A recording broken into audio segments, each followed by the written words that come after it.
ცნობილია იმით, რომ თავზე ნაგვისურნას იფარებს, რათა ამ უმრჩევლებს შორის გაერიოს. ეხლა კი პოლიტიკური იმედის მქონე გრაფ ბინფეისისთვის ახალი ცვლილებაა. Jonathan Harvey, ოფილი კომიკოსი და საკუთარი თავის სიტყვებით ინტერგალაქტიკური კოსმოსური მებრძოლი. იმედოვნებს, რომ Reform UK-ის ლიდერ Nigel Farage დაამარცხებს. Farage ერთ-ერთი ყველაზე ცნობილია, ცნობილი ბრიტანელი კონსერვატორი პოლიტიკოსია.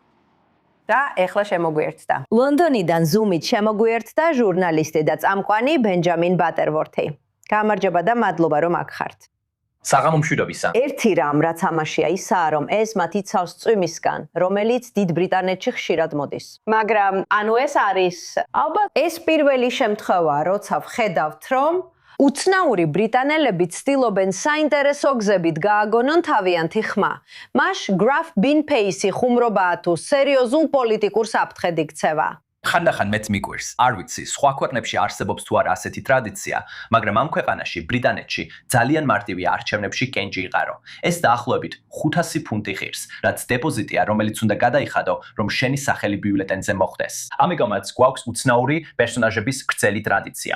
გვაქვს პარტია, რომელსაც Monster Raving Loony Party ქვია. ამ შემთხვევაში კი ეს არის კომიკოსი, რომელიც დიდი ხანია BBC-ის სიტკომებისთვის წერს, რომელიც როგორც ხედავთ, Graf Binface's costumes იცვამს. ეხლა მას აქვს გარკვეული პოლიტიკა. რის გამოც შეიძლება იკითხოთ სერიოზულია თუ არა ეს ყველაფერი. ხო და ეს ხუმრობის პერსონაჟია, მაგრამ უფრო სისტემას დასცენის. მისი ერთ-ერთი პოლიტიკაა, თქვენს გადასახადებს დავადლებ, მაგრამ ყველა დანარჩენისას ავწევ. ეს ის ტიპის რამეა, რასაც პოლიტიკოსები სერიოზულად ამბობენ და ასე მონაწილეობდა ბოლო არჩევნებში.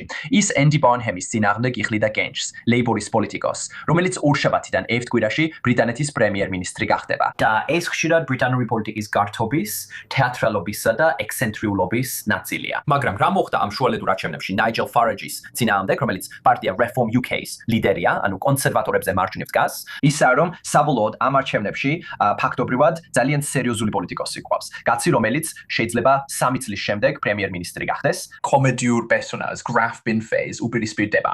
მოგვიყევით კიდევ უფრო მეტი მის შესახებ და რატო იცით როგორც Reform UK-ის მოძრაობის ლიდერი, რატო უნდა გადამდგარიყო პარლამენტის წევრობიდან, რომ ამ არჩევნებში ეყარა კენჭი წინააღმდეგ. ესეთი პერსონაჟი. ეს უცნაურია.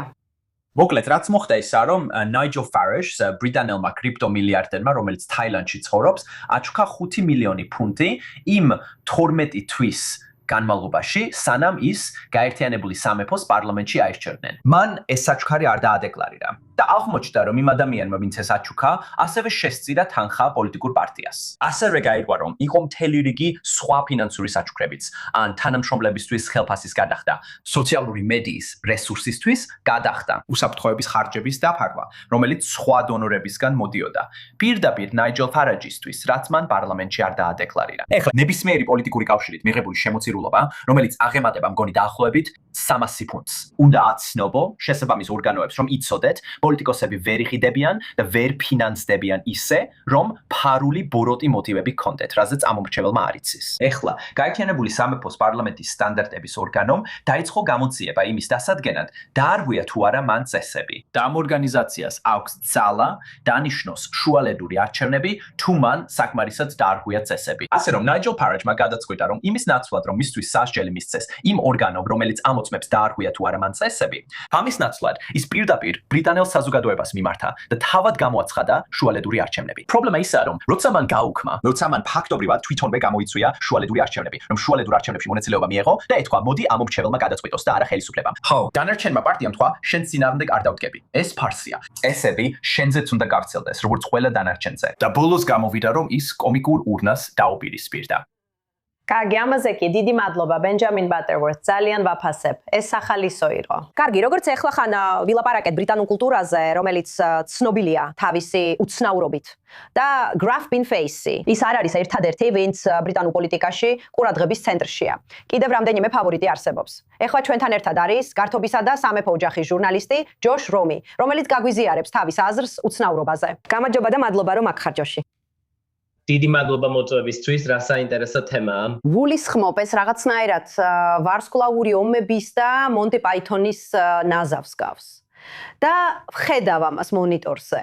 მაინტერესებს, როგორ იგონებენ ეს ადამიანები ესეთ დეკორს, კოსტიუმებს ან როგორც კიდაც დაარქვით. როგორც ბენჯამინი ამბობს, ეს უბრალოდ აჯამებს იმ ექსცენტრულობას, რითაც ბრიტანული პოლიტიკა შეიძლება იყოს ცნობილი. ვფიქრობ კულტურული თვალსაზრისით, როცა დაფიქრდები, ეს საკმაოდ კიჩურ თეატრალურია. და რა თქმა უნდა, ვფიქრობ, სანამ Graf Bin-Feisi იქნებოდა იყო Lord Buckethead-ი, რომელიც თითქმის წინამორბედი იყო და ისე ჩნდებოდა, თითქოს Darth Vader-ი ყოფილიყო. ეს პერსონაჟი არსებობდა 1987 წლიდან და 2019 წლამდე, სანამ კომიკოსმა Jonathan Harwem არ აიღო ეს როლი და არ წარდგა Monster Raving Looney პარტიის სახელით. ყავდა ისეთი ადამიანები, როგორიცაა Mad Cowgirl-ი, რომელმაც 2008 წლის შუალედურ არჩევნებში David Davis დაუპირისპირდა და 400-ზე მეტი ხმა მიიღო. მოკრივე ტერი მარშმა სახელი ოფიციალურად შეიცვალა და კენჯი იყარა სახელით არც ერთი ზემოთ ჩამოთვლილთაგან, რათა კიდევ ერთხელ გაესვა ხაზი იმ არჩევანის ნაკლებობას, რაც ჩვენს პოლიტიკაშია,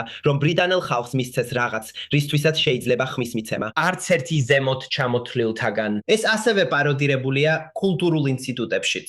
მე ვფიქრობ ძალიან წარმატებულ ისტორიულ სერიალზე სახელად შავი ბლეკადერი, რომელშიც რა თქმა უნდა Rowan Atkinson-ი თამაშობდა მესამე სეზონში.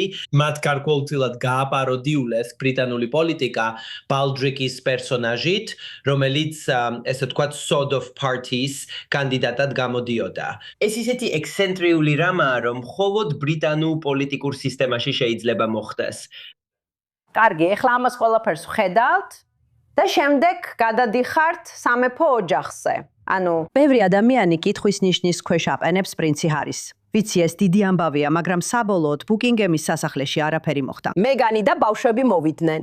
ისინი მეფე ჩარლზთან ერთად ისხდნენ, მაგრამ იცი არაფერი მომხდარა პრინცი უილიამთან. ასე რომ ამან იმდენივე ყურადღება მიიპყრო, რამდენიც ბატონ Count Bin-Feisi-მა. აბსოლუტურად. ვფიქრობ, ეს ორი კონკურენტი ამბავი იყო, რომელიც მთელი კვირის განმავლობაში დომინირებდა სიახლეების დღის წესრიგში, სანამ ყოფილი კონსერვატორი პოლიტიკოსის N. Widdecombe-ის ტრაგიკულ მკვლელობას მოხდებოდა. მაგრამ დიახ, დიდი ამბებია სამეფო ოჯახში. პრინცი ჰარი, რა თქმა უნდა, დიდი მოლოდინის ფონზე დაბრუნდა დიდ ბრიტანეთში, რათა ინვიქტუს თამაშები გაეფიარებინა. თუმცა მისი ვიზიტი თავად პრინცისთვისაც პრობლემების გარეშე არ ყოფილა. მან რა თქმა უნდა წააგო ეს დიდი სასამართლო საქმე Associated Newspapers-ის Daily Mail-ის წინააღმდეგ Elton John-თან და David Furnish-თან ერთად. იყო კითხვა დარჩებოდნენ თუ არა ბუკინგემის სასახლეში, როდესაც ბირმინგემში თავისი ინვიქტუსის თამაშების ღონისძიებაზე გამოჩნდა, Meghan Markle მას არ შეუერთდა. მაგრამ Meghan Markle რა თქმა უნდა და ბავშვები ჩუმად ჩამოვიდნენ. შეიძლება ითქვას, რომ ჩუმად ჩამოვიდნენ დიდ ბრიტანეთში. ისინი დიდ ბრიტანეთში თითქმის ყოველგვარი წინასწარი განცხადების გარეშე ჩამოვიდნენ. თუმცა მე ვიწინასწარმეტყველე, რომ ბუკინგემის სასახლის გარეთ შეხვედრა მოხდებოდა. მაგრამ ეს პრინცი ჰარისთვის მაინც და მაინც კარგი კვირა არ ყოფილა. უბრალოდ საუკეთესო კვირა ნამდვილად არ ყოფილა. მაგრამ ფიქრობ, პრინცი ჰარი ბეტს უნდა უმადლოდეს, რომ Nigel Farage-მა ის გააკეთა, რაც გააკეთა. ასე რომ პრინცი ჰარი დღის წესრიგს მთლიანად არ იკავებდა.